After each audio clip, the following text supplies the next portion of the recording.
Okay, and this is just to make an announcement, if I can, that this year, August 16th, 2021, will be the 9th anniversary of the massacre that was just mentioned, the Marikana massacre.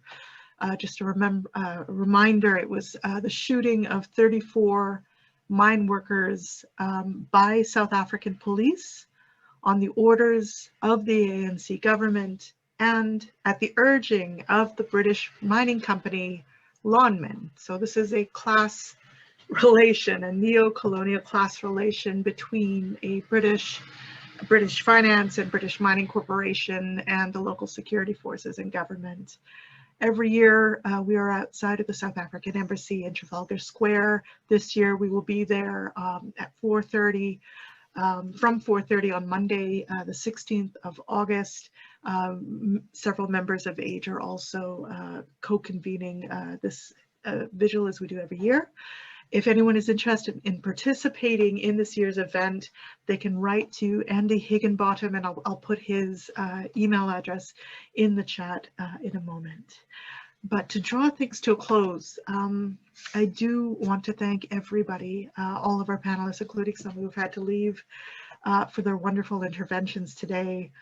It was truly a pleasure to commemorate with such conversation the legacy of Rodney's work as an historian, building on his relationship with working class peoples in a broad, grounded sense.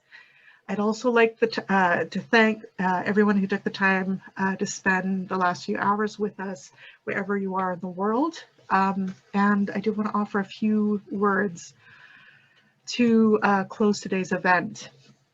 Exactly a month ago today in Johannesburg, we lost another comrade and working class scholar, or at least originally working class scholar activist, Aziz Chowdhury. This event is dedicated to his memory, as well as to the memory of Dr. Walter Rodney.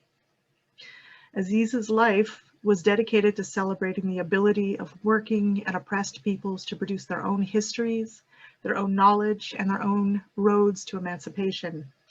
So I want to end with a few of Aziz's words on Walter Rodney. This is something that he wrote in a 2015 op-ed to Stabrak News in an article called Learning from the Ground Up, Education for Change, which I've linked on the AGE Facebook group.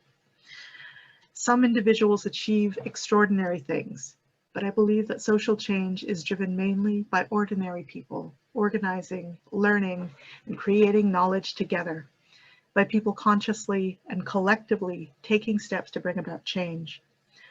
Walter Rodney's academic and popular education work also reminds us that for action to be informed by a deeper historical understanding of how and why we are in the state we are in, a historical perspective is important. One which also points to future prospects for change. But more than this, what also remains important today is the value that Rodney placed on the political relevance of everyday encounters outside of academia, his respect for the intellectual life and the knowledge created by ordinary people. It is their daily local struggles where people learn, reflect, strategize, and act that can also offer hope and vision for a fairer society and world. Without daily struggles, larger systemic change cannot come about. So with that, I would like to thank everybody for their sincerity and their passion and their knowledge today.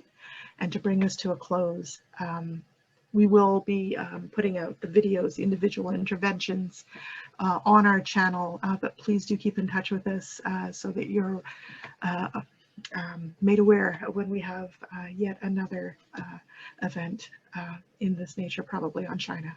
Okay, go well.